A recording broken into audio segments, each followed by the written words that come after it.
Hello, hello, hello, hello, beautiful people of the world. Welcome to the Happy Conversation Idea Show, where you can witness thoughts, ideas, and stories of the happiest people. And today I have a very, very, very special guest today here, and his name is Mr. Don Green. He's not only my mentor and a good friend, but he is the CEO of the Napoleon Hill Foundation. Yes, you heard right, Napoleon Hill Foundation. Well, Napoleon Hill principles are almost like looks like over a century right now. The greatest speaker of the world and author who has adopted his principles is not less than Tony Robbins, Brian Tracy, Nightingale, Jim Rohn, all these phenomenal authors, speakers, personal development coaches has adopted this principle at some shape or form, and they agreed on their verbal seminars and workshop, and I have witnessed too. But now we have this one of the profound time we got today. We have opportunity to talk to Don Green is the CEO of the Napoleon Hill Foundation. So I welcome Don Green to the Happy Conversation Idea Show. Thank you very much. I enjoy this. You know, I have a passion for what I do because, at my age, most people would have retired many years ago when they reach financial success. That seems to be a goal a lot of people to retire. I have no intentions of retiring.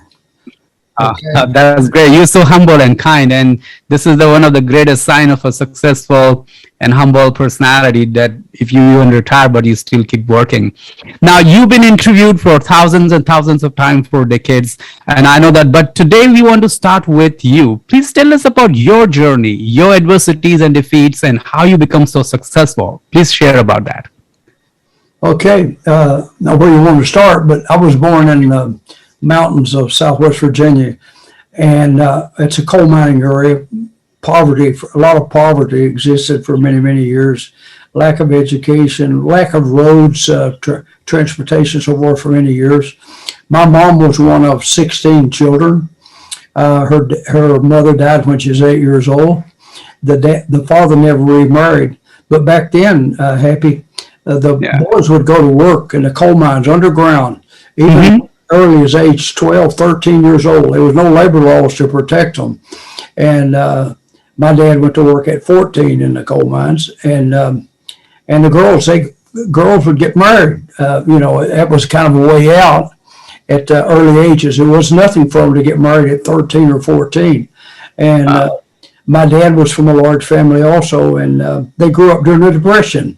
My mother was born in 2021, my dad in 1917, so they were married and grew up in the Depression, and they had a 7th grade education.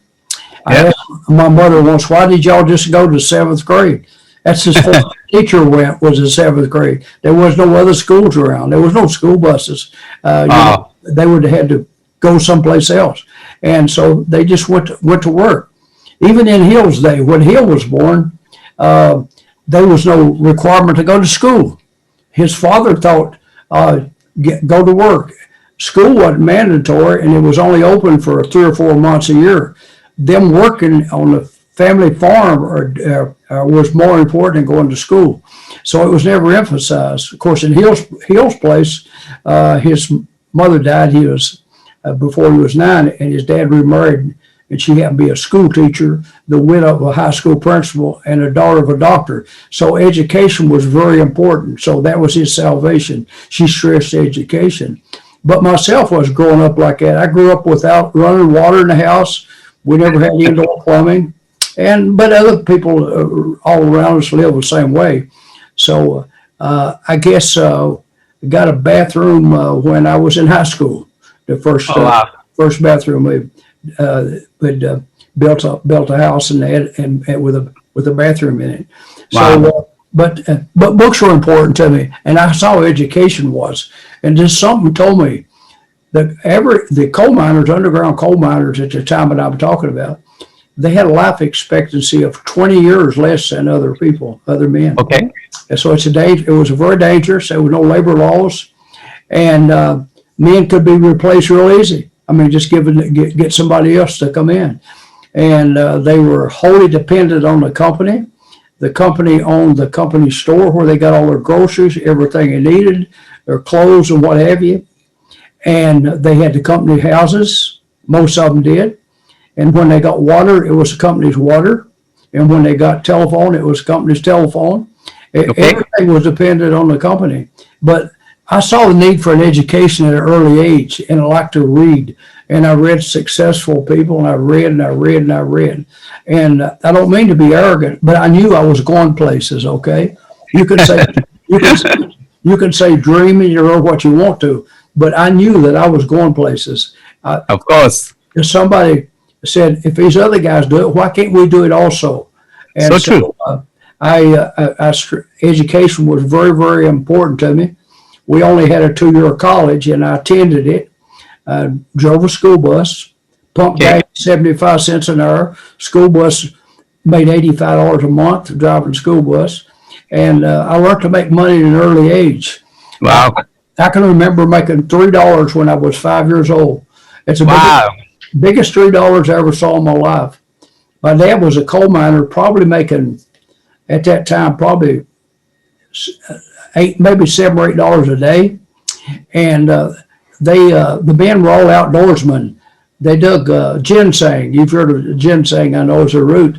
And it was expensive. It was even back then. So in their spare time in the summer, they would, in the woods, they would hunt ginseng and dig up the roots and sell it. It was sold as a herbal medicine. The Chinese still put a lot of emphasis on it. It's really, really expensive today because it's only a small root. It grows in very obscure places. It's not a lot of it. But Dad showed me another herb, which was called mayapple, that grew along the creeks. And he showed me how to dig it before I ever started to school with a little hoe. And it was, I think it was around 20 cents a pound. And the first time I dug a lot and had to wash the dirt off and dry it before you could sell it. They wouldn't buy it green. And I went with him to a place where they bought the herbs. Yeah. He had ginseng and I had the mayapple. And he gave me 3 $1 bills and told me that was my part for my mayapple. And man, was I one happy young man. Didn't have a billfold, but I could count. I counted that $3 hundreds and hundreds of times. So, exactly. In the beginnings, it was a necessity. I can remember I was probably 9 or 10 years old, somewhere early age. I found out about the Boy Scouts, and the uniform cost $8. You need $8 to get a uniform. And I told my mother, I said, I would like to have $8 to get a Boy Scout uniform so I can go to the Boy Scouts. Oh, and she said, "Oh, honey, we can't waste our money." So wow. Your daddy crawls around in the coal mine and said he might get hurt. He might get killed. And we can't waste our money. And said, "Won't you mow yards, you uncle? He gives you a quarter, don't he, every time you mow it?" I said, "No, boys." And I did, and I picked up pop bottles. But that summer, I had more than $8. And, wow. But you know what? I didn't want to join the Boy Scouts no more because that was my money. I learned to make money for the absolute necessity. Excellent. And then after it would come easier. I learned to make money because I knew it could. And my mind was open for all these other projects, and we don't have enough time to tell all of them. But I cut Christmas trees, my brothers and I sold them. We cut mining timber. We dig holly. We sold stuff out of the garden, and you name it, over and over and over. I was always continuously into things where I could make money. In fact, I had a zoo when I was in high school, and I charged a quarter to get in. I had started off just had snakes, poison snakes, 10 cents for children. Wow. And then I bought a black bear off of the Indians down in North Carolina, and I bought some exotic birds and some bobcats, some people call them wildcats, and some other animals and some exotic birds. And I got little souvenirs and started selling them. Put a little peel off. I ordered little labels. It said Indian Mountain Reptile Garden. You put a little ashtray. That made it a souvenir when you put a little label on it. Yes. You could buy a little ashtray, comical ashtray for a quarter, and sell them for $1. And I just learned to make money. In fact, I had an older brother, and while I was still in high school, I let him have money to buy his first house. I don't mean to pay for the house. I mean to pay down and do the closing on the thing. So Intelligent. I had a knack for making money, and it stuck with me. Excellent. Well, this is profound, John, that you started from scratch with your humble beginning of earning $3, then wanting $8 for those costs, and then you did all that kind of thing what you can. But you were a born entrepreneur. But I think we all are born. We all have greatness in us, and we born entrepreneur to win and to succeed. Some people realize in early stage, like you took that initiative, personal initiative, to utilize your intelligence, and you went above and beyond to make what you are today. Well, thanks for sharing your personal story, which was really, really inspiring. And I think it was untold, and we are so glad, and especially I'm so happy that you shared with us. Now, tell Don, did you met Dr. Napoleon Hill in person, and how was your experience and how it started? No, I never met him in person, but he's from this area. He died in 1970, so he's been dead 50 some years. But I met his relatives, his cousins. I had a historical marker put up in the 90s, and he had 7 or 8 first cousins still living. So when they did the unveiling of the historical marker that I had installed on the highway to honor Dr. Hill's birthplace, they were invited, and they were all there, and it was filmed. It made the news media, and fact is, one of them just died back in June, which is his last surviving first cousin, and he only liked a few weeks of being 102. I interviewed him on his 100th birthday. His name was Glenn, and I interviewed him and I recorded it. I've never shared it, but I did a 30-minute recording on my iPhone, and I gave it to a social media girl. We've never put it out. And of course, Glenn, his son was my best friend and my golfing buddy, and we went through high school and college together. And he remembered Napoleon. He remembered Napoleon come visit his dad, sit on the porch. He's always driving a big car, and he had a couple of Rolls Royces. He drove big DeSotas and Oldsmobiles and so forth. Of course, back then, the car was a sign of success. Big car.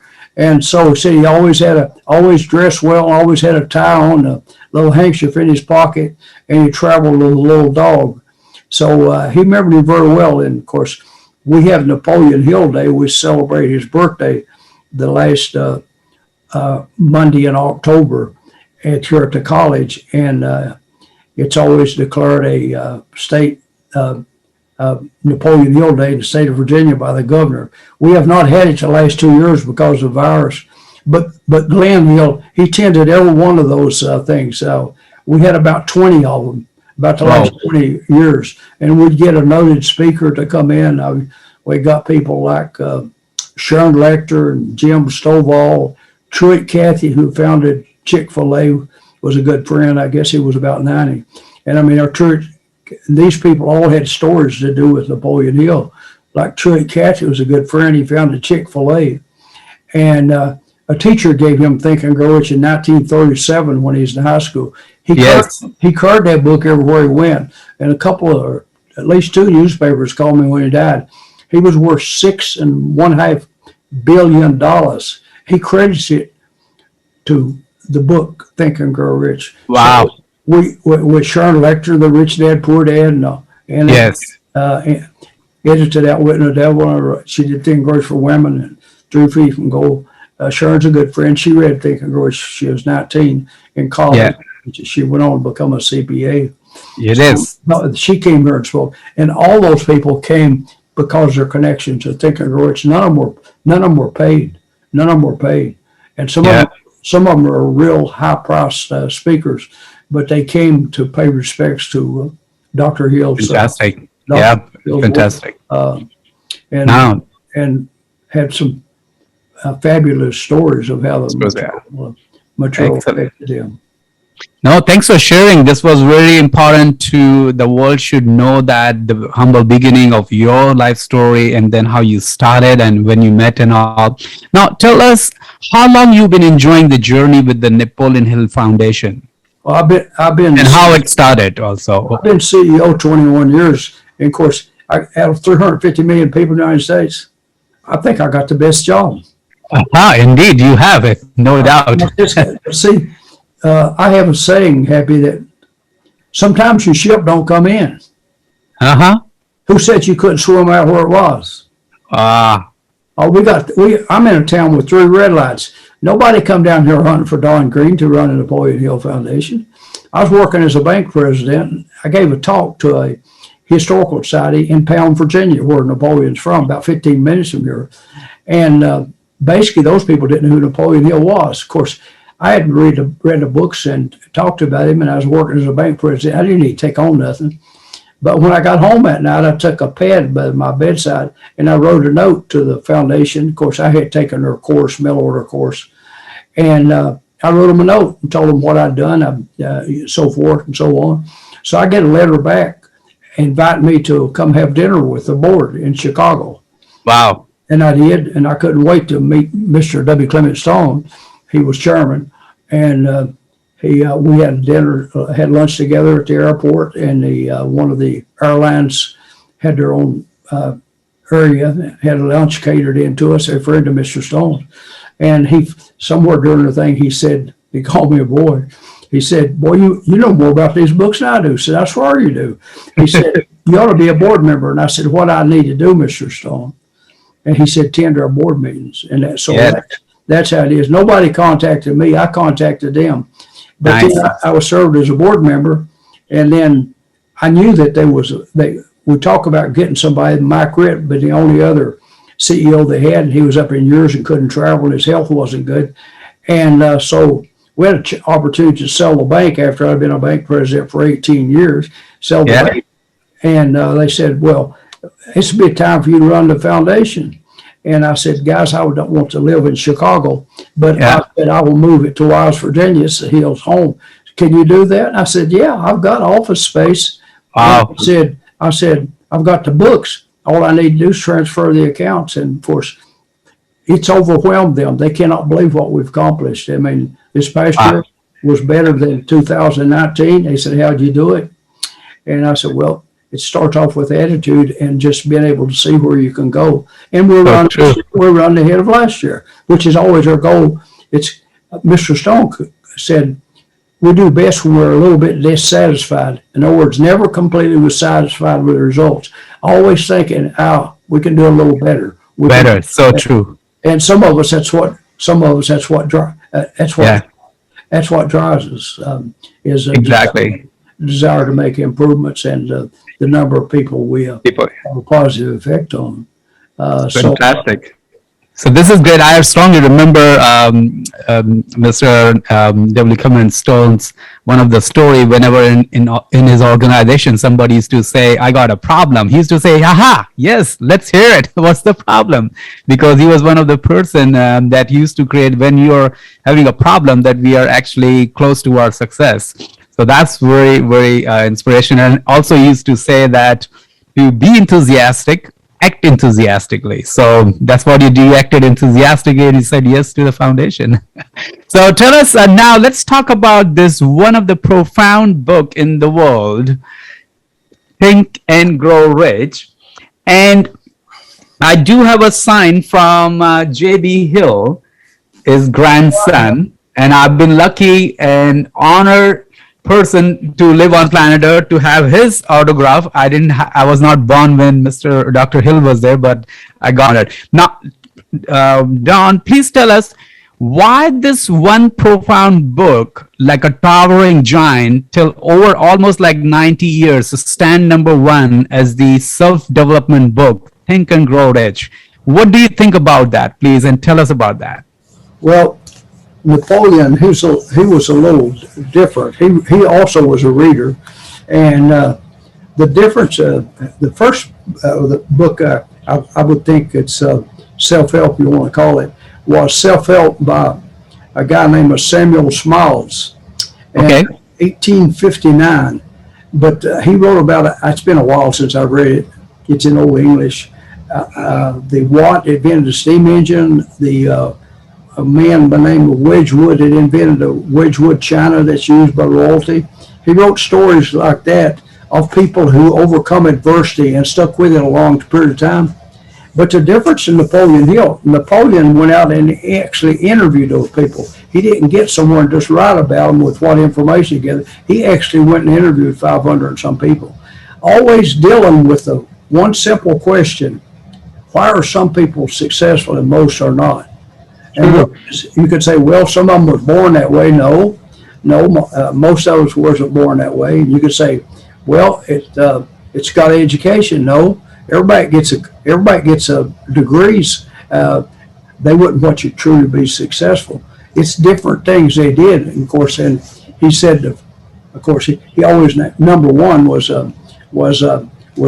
goals or definiteness or purpose. The starting point of all Achievements was have something other that you can go to bed thinking about, wake up thinking about. In other words, something that you consider worthwhile, that you have a passion for.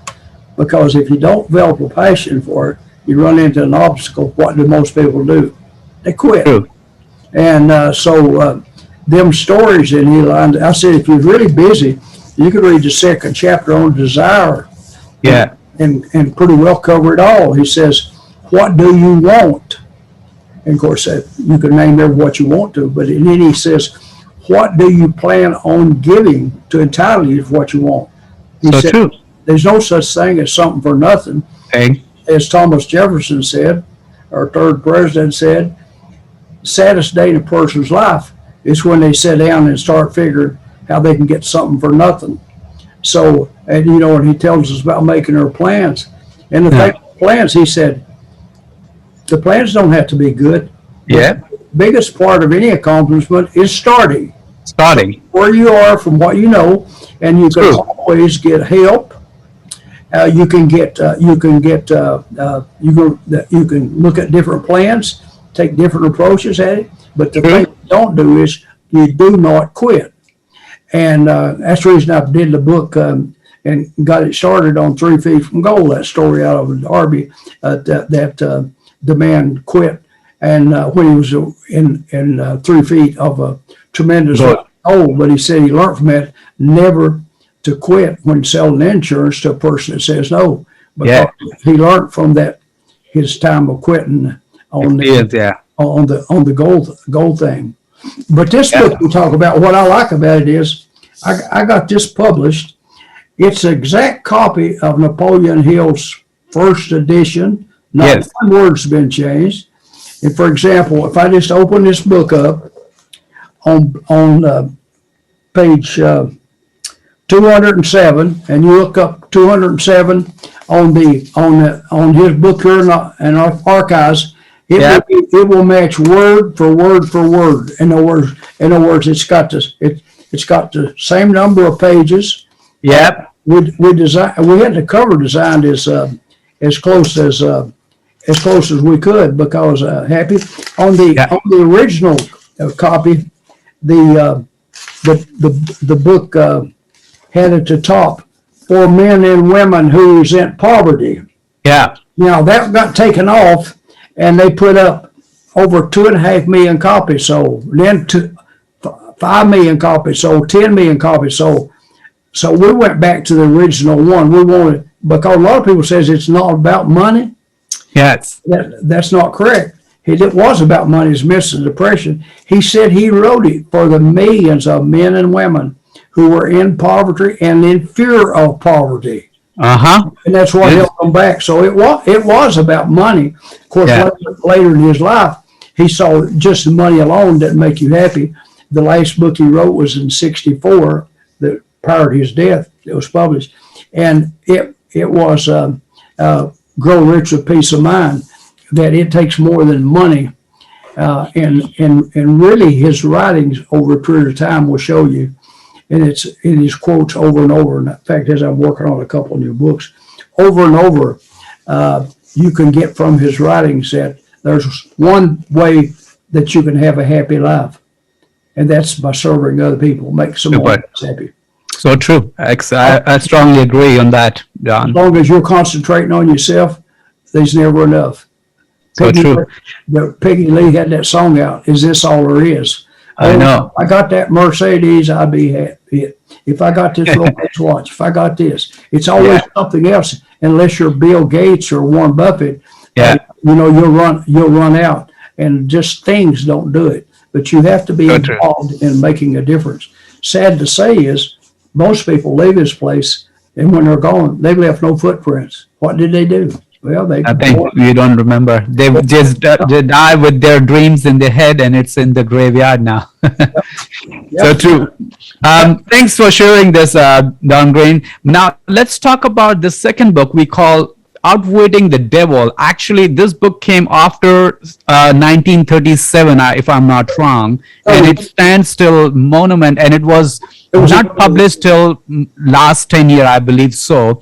Please tell us, share some light on that, why this book was hidden so far, and what was the reason, and then now it's out, what this book is mean to the world. It was in 1938. The women objected to it, even the use of the word devil. And Yes. I had the manuscript all these years, and I had about 10 years before it published. I said, I guess we did it in 2011. But anyway, I had the manuscript, and I'd read it. I don't know. I'd read it different times. I read it several times, and I saw the potential in it. It's dealing with one word, FEAR.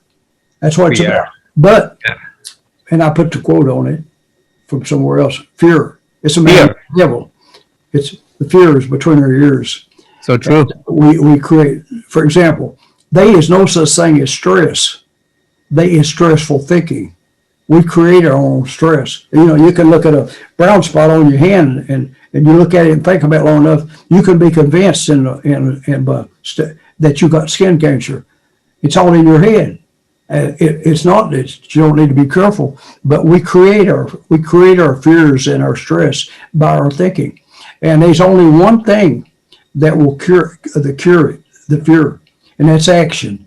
And action is doing something. Our mind is complicated yet simple. It cannot hold fear and action at the same time. It'll bounce back and forth, but we concentrate on one of them.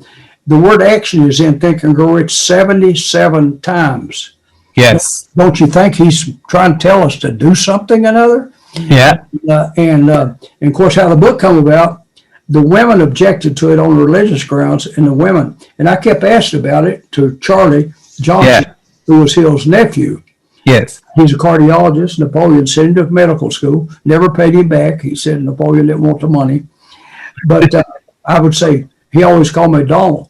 Donald, them women don't want that book published. So one day I said, I bring it up, and sometimes we speak before we think, and this is the case on me. I was talking to him I said, Charlie, I can publish that Outwitting the Devil, and we can help a lot of kids to go to school. Donald, them women didn't want that book published. I said, Charlie, both them women are dead.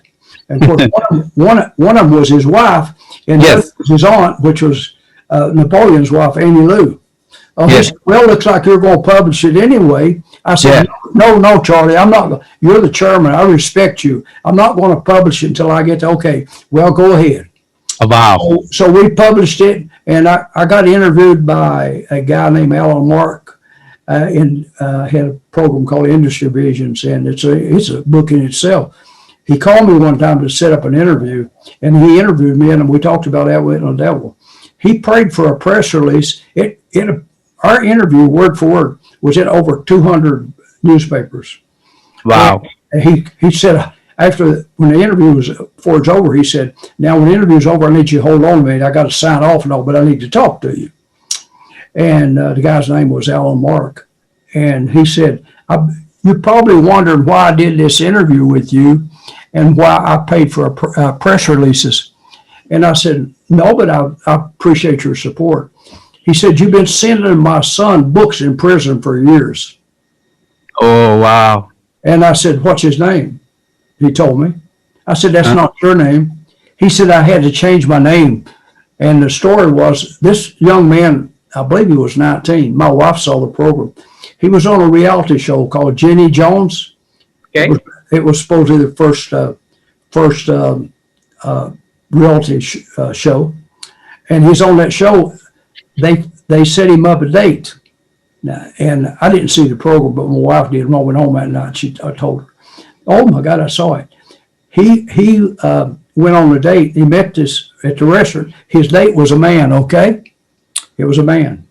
So when he went back to work, he worked in a place at a furniture with young guys and refurnished furniture, and the guys made fun of him, which tore him up. So he goes home when he gets off work. Goes home, gets his dad's shotgun, goes to that guy's house, and when the guy comes to the door, he blows him to bits. He killed him.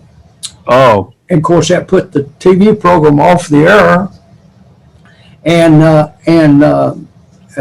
it cost somebody a lot of money. I wanted advertiser to whatever, but anyway, and that young man I kept sending him books. He got his BS degree, got his master's degree while in prison, and I don't know. He served 20 some odd years, but he was up for parole. And I wrote a letter to the parole board and told him the story. And told him, he tells me he's read over 500 books. I've sent him books over the years. He stayed in touch with me.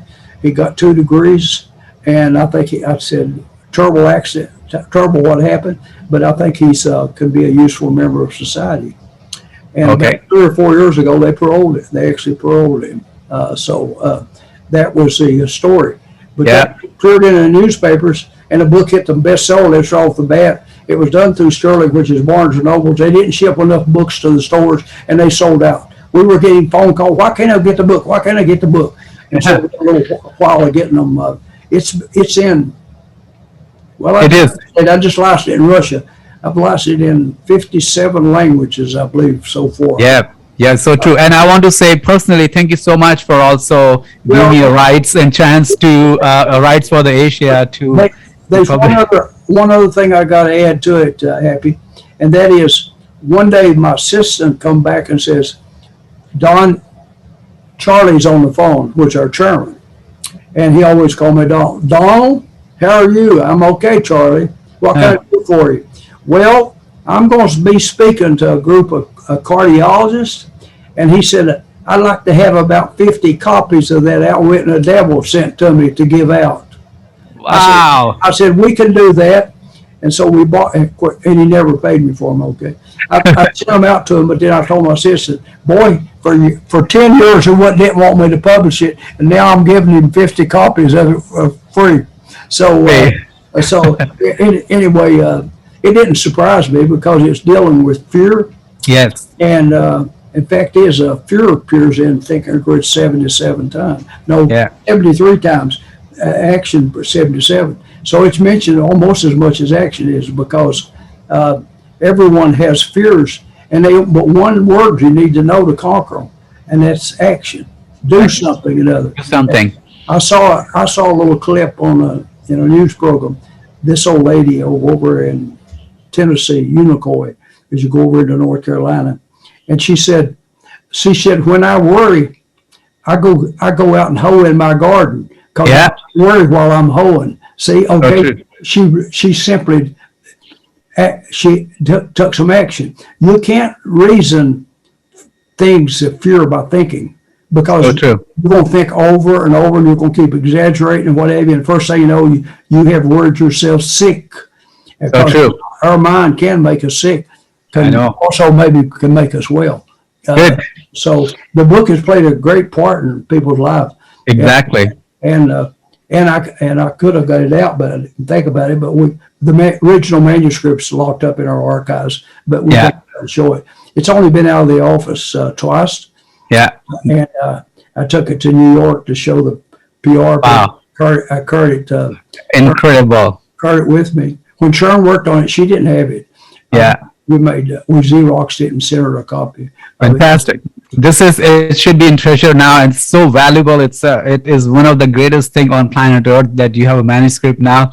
And also when I was also studying for the graduation, and then proudly I become in 2019 one of the first Sikh Indian in 1.3 billion people to become a certified instructor of Napoleon Hill Foundation. And when I saw this book, and you gave me this book, The Outwitting the Devil, the one word which you told me, I said, well, I born in poverty in barracks. in Mumbai, and I was homeless twice.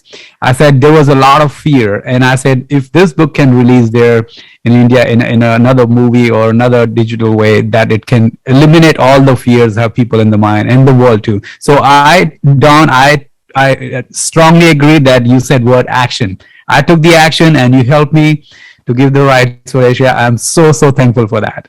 Now, Don, tell us, what type of education do you think that any school doesn't teach us young adults? Well, I got to watch about criticizing schools. I've been on.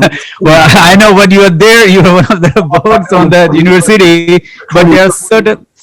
But most of the people who teach are not. They're not business people. In other words, they're educated. And school, when we all went, was primarily a thing to make you memorize, to see that you learn all these historical facts, what occurred this and what occurred that. But I don't recall them stressing think of you thinking. Think. Yes. Use your mind to do something besides memorize. I would. They're slow to do it. I guess feel threatened. But I taught this course I call it Keys to Success rather than Think and Grow Rich at the university when I was a bank president. I just saw the need for it, and I approached the business part. I wrote a syllabus and showed what the 17 principles was, and they invited it to put it in their curriculum as a 3-hour course, provided I teach it, which I didn't mean to do, but I taught it 12 times. It's been taught more than 20 years, very popular class, and the stories of the young people, well, some older people, because a lot of people were older that was in banking, knew me through banking. I guess curiosity to see if I was crazy or whatever. It took the class, and it's a very popular course. And so we do see changes made, and I'm working on a grant now to teach it to online to high school seniors in the area where it's depressed, the southwestern part of the state.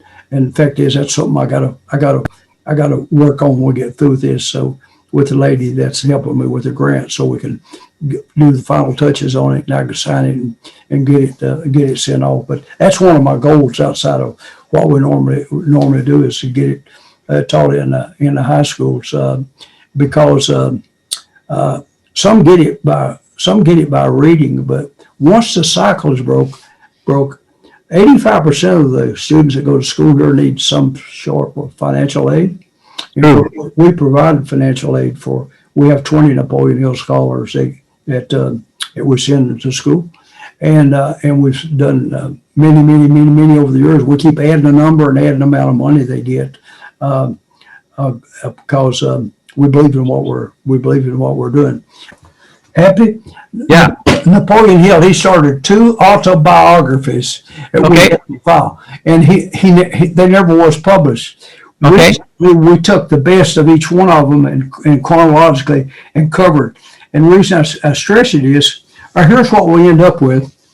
It's called Mastermind, and the reason we call it Mastermind, Hill said it was the most important one of the principles. It's one of the and it's the memoirs of Napoleon Hill. It's in his own words. But let me show you something here. They were loose, and I had them bound. He called one of them Hand of Destiny, the Napoleon Hill story. And we had it bound just to preserve it because it was just loose. And you can open it up and see he typed it himself. It's the old typewriter, which is here. You can see how old it is.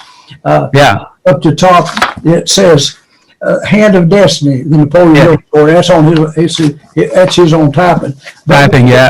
It was just loose, and I had it bound to preserve it. You can see it's Napoleon. Hand of Destiny, Napoleon Hill. That was he had 2 different ones. One he quit in '39, and then started again, and he called it Wheel of Fortune, the Napoleon Hill story. And the same way with it, we had it bound because it was just in loose thing. And you can see at the top of it, he said Wheel of Fortune, and then his handwriting, the Napoleon Hill story. But we did preserve them. But what's important about it is, you really understand Think and Grow Rich in this book, in out of his story, he told it better than anywhere. He told about writing of Think and Grow Rich. He said, in his words, he said he wrote the book with his third wife. That was Rosalie Beelan. He was working over and over. She typed it 3 times. And he tells about how they come up with cosmic habit force, covering our habits to nature. And he said that was what was missing. And she also developed transsexual mutation, and which it's a lot of people, but it's simply substituting one energy for another. And it's 2 very important parts. But he explains that in his own writing better. And we even have a letter from his son, Blair. At that time, Blair had an apartment in New York, and they stayed with him during a period of time. And in his letter, Blair said that Napoleon and Rosalie said they were working like 18 hours a day. He said he would walk the floor, dictate, and she's taking it down. But she edited the thing and typed it 3 times. So he gives her a lot of credit for helping him on the book, and we don't see that. We don't see that nowhere else. But the foreign publisher, for some reason, just put up as a pre-order. They already been contacting us wanting to buy the rights to it before we even start telling them about it. But they keep up with us. They look at our website. It's up as a pre-order. So wow, thanks. I know it will do well. No, well, thanks so much for sharing this treasure to us and to the world, because millions of people out there are not aware of all this profound thing that been still preserved, and it's with us in our foundation. So thanks for sharing, and thanks for educating out us there too. Also, now, as you know personally too, most of the genius motivational speaker, authors, and personal development coaches and mentor has personally admitted that they have learned a lot of enormous amount of success secrets from the Napoleon Hill principle. But many successful the motivational speaker or personal development coach or mentor, they do practice these principles, but they do not tell that where they have adopted. What do you want to tell about this? Well, I think in the form of integrity, to me, if you don't have integrity, you don't have nothing. I mean, to give someone else credit for their work, I think it shows the type of person you are. I mean, I don't fail to, when I say something or other, it comes up straight out of Napoleon Hill. Just like if he used a quote from mention Orson Swett Martin or some of the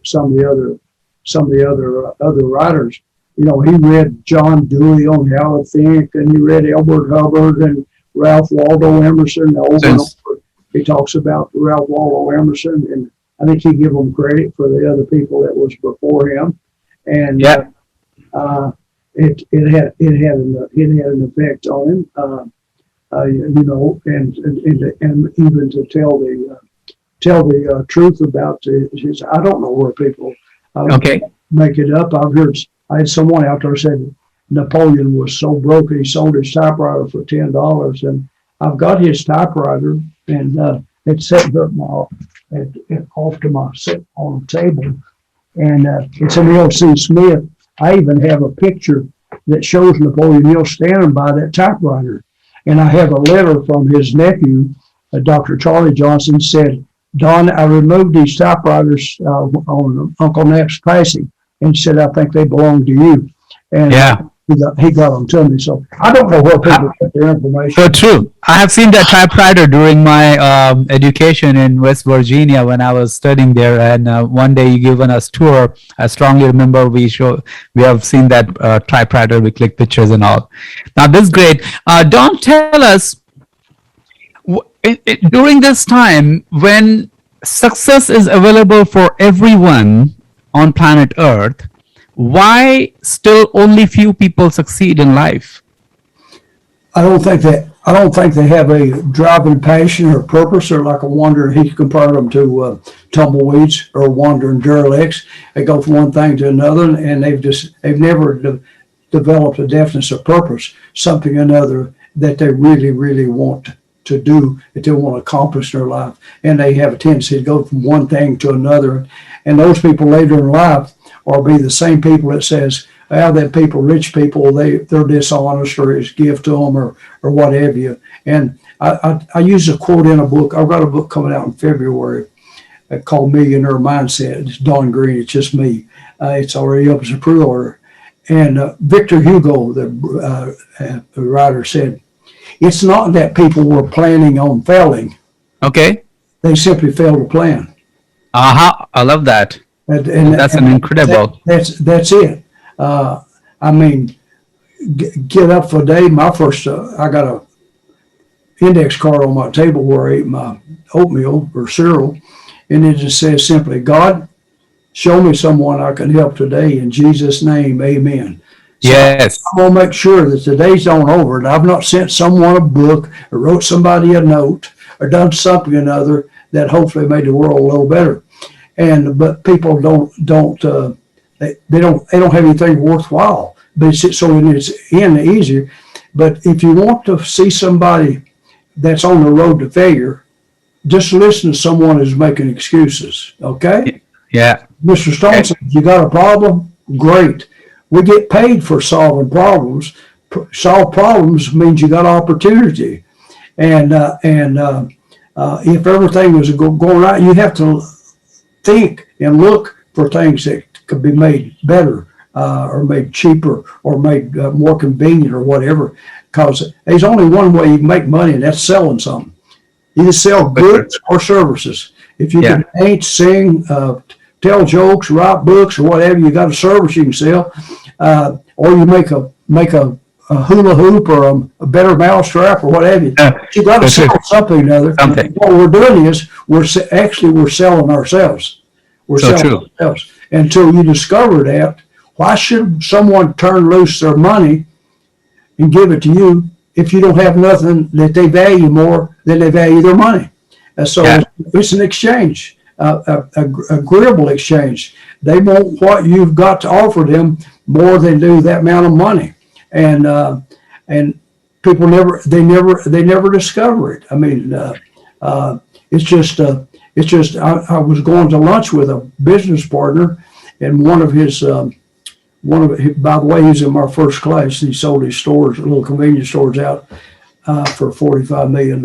He took my course. It's the only college course he took as a night course. But anyway, a man I'd seen before, and we just passed him, and he said, asked him how he's doing, and my buddy asked him, said, "Did you ever get you a job?" "No." He said, "Well, where have you applied?"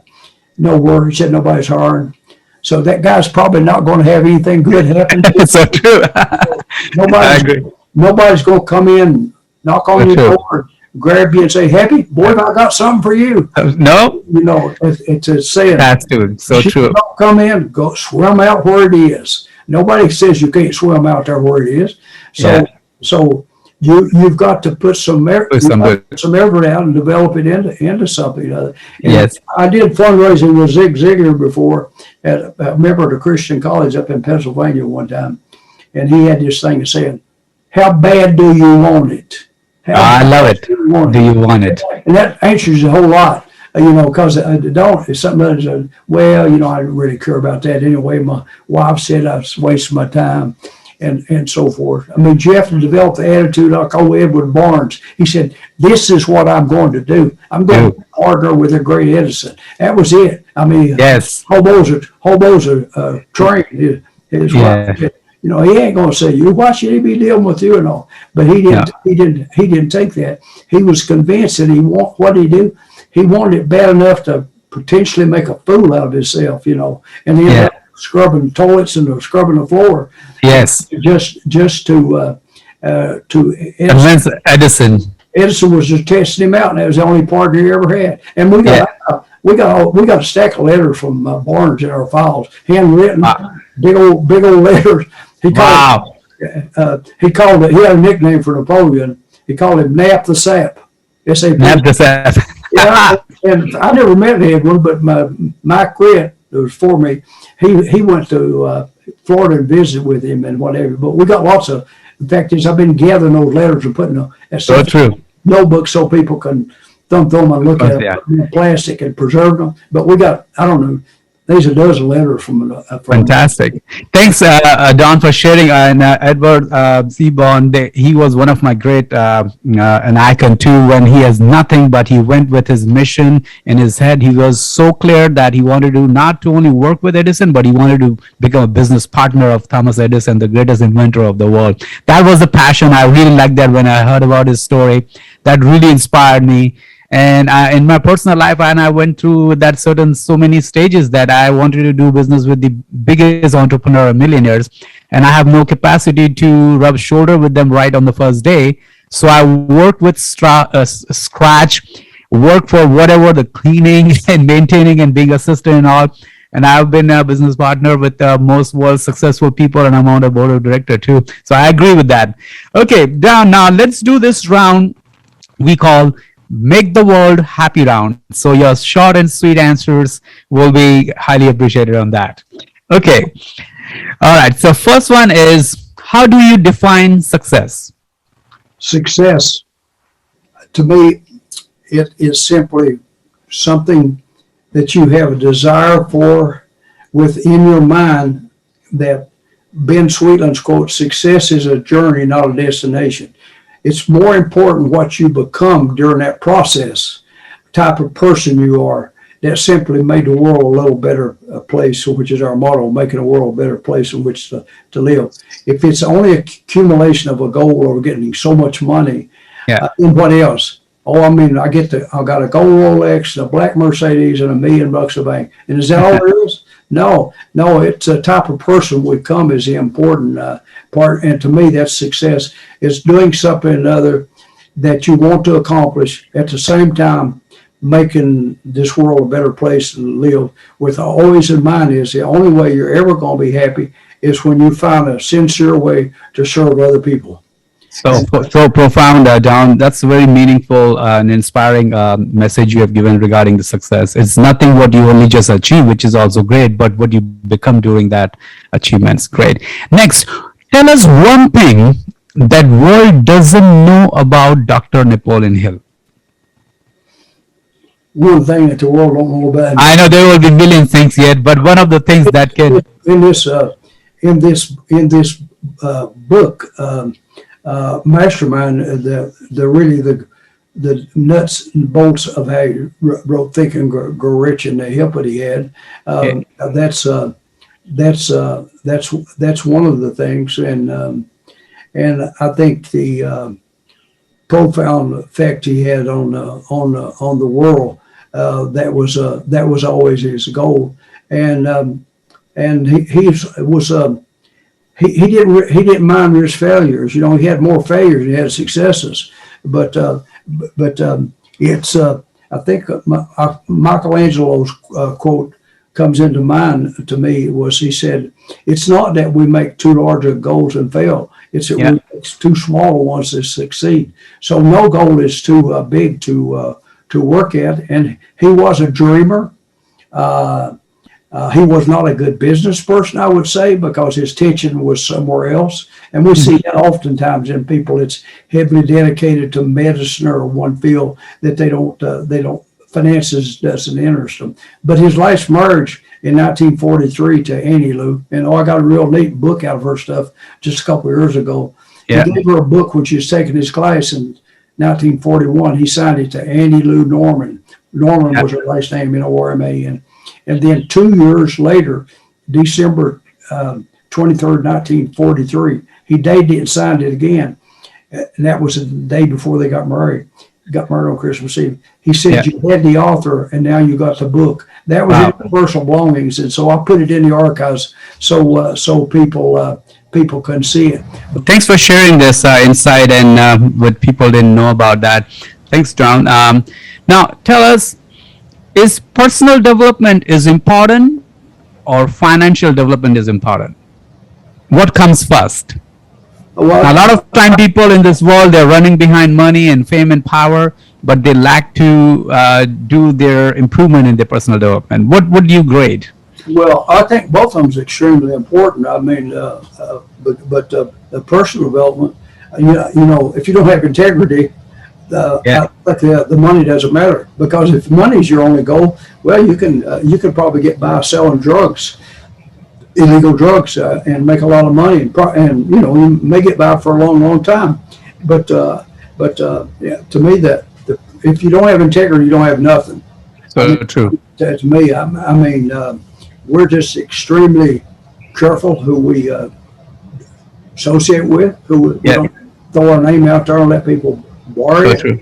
and whatever. It's the integrity, and Yep. of course the money is important, because Zig joked about money. He said people said money is not important. They lie about anything. Money is important. So Yeah. much of the stuff that's done, whether it's research, medical research, or tuition for young people to go to college, it takes money's not everything, but it's the next to oxygen. Next option. Yeah. It's hard to live a good life without it. So it's important. But if you get the money that through the loss of your personal integrity, I think you're a complete flop.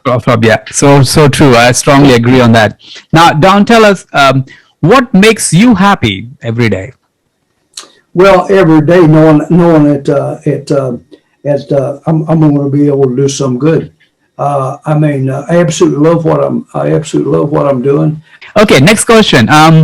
What do you love most? You have to choose one. Love, sex, money, or fame. Well, absolutely. There's nothing to replace love. I mean, Uh-huh. reading a good book or what have you. Love is Love. You will choose that. it's the most important word in our language is love. Love one another and so forth. And you got to love yourself before you love others. If you don't think well of yourself, you can't think well of other people either. Fantastic. That's That's you something choose. we're striving for is love. Exactly. And love what you do, and you never have to work. I mean, I'm if I'm not traveling or anything, we're not open on Saturday. I'll come out here and work a few hours. Nobody knows I'm here. Nobody knows. Excellent. Darn. Excellent. That's all one out. And I'm loving every minute of it. And I'll come in on Sunday sometime after church and come out here and work sometimes 30 minutes, see what my emails is, maybe sometime an hour or 2 hours. And of the night I'm writing or something other on a book, I try to go to bed at 10:30. But if I don't watch, I'm at 11, and it goes on past that, and I'm still doing what I'm doing. I just can't make myself quit. And like last night, I was editing the last 50 some pages of a book, and I had my mind was I'm not going to bed until I finish this. And so I brought it in this morning, edited for my assistant to go in and make the changes in the PDF file. So Yeah. the publisher, because normally, but you don't just do a book and go. Some of them I probably went through 8 or 10 times, but all of them's went through 3 or 4 times, and plus our attorney has edited at least a couple times before we feel good to send it out to the publisher. But you just enjoy what you're doing. Lovely. Love. I'm on the same page. So high five with that. Thanks. Now, tell us, what is the one lucrative advice ever you got? Well, my social media's put a nice sign up on my entrance to my office, and it says there's 2 ways we can learn. One is from books, and the other is from being around smarter people. Don Green. I said, I did that. I said, you've told me that 1,000 times. Well, I borrowed it kind of from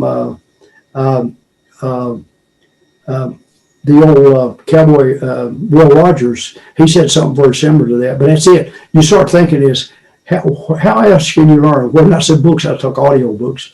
But see, if you don't read nothing, you're already behind. And then if you're all around smart people, smarter than you are, who are you going to learn from? See, that we do a lot of prison work, but the prison work's not hard to analyze. Those men and women go into prison, so many of them return again. You know why? They go back to the same friends they had when they went in. It got them in trouble to start with. So true.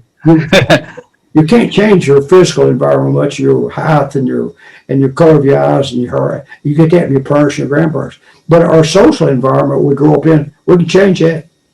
We can change that. But so many people, they get comfortable of being unsuccessful. I mean, Yeah. it may be a pressure for some people to live up to certain standards and so forth. But again, it comes down to how bad you want it. But You want it. that's the reason recidivism is so rate. So true. Agreeable. So nice. Now tell us, what is the one worst advice you have ever got? The worst, what? Worst, one of the worst advice you have got.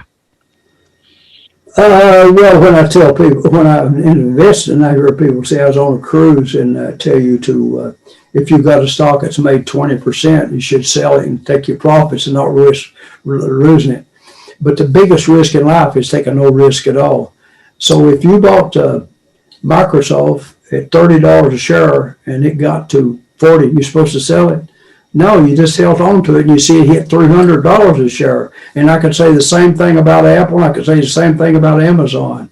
So you have to consider the advice of other people, but you have to learn to make your own decisions.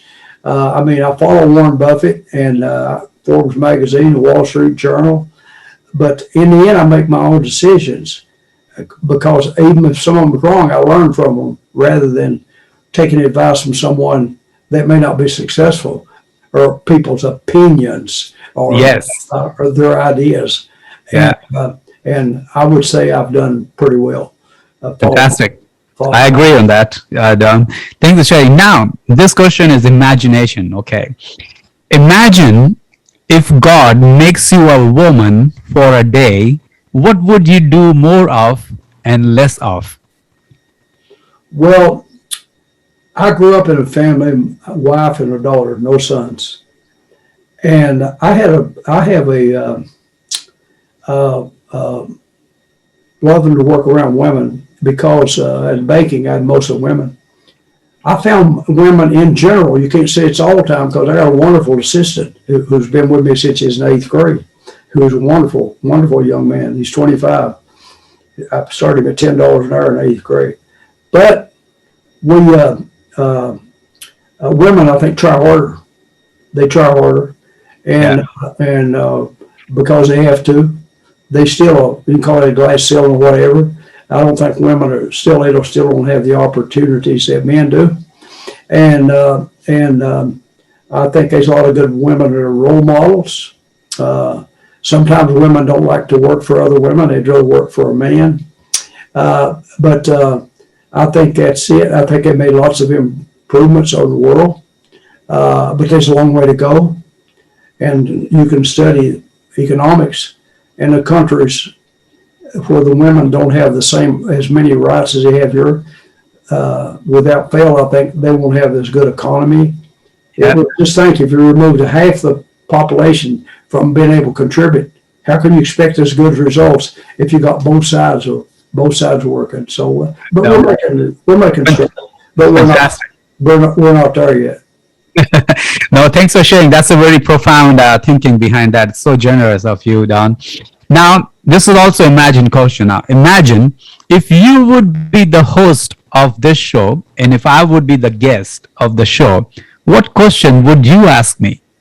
Well, one of them is what gets you up in the morning out of the house?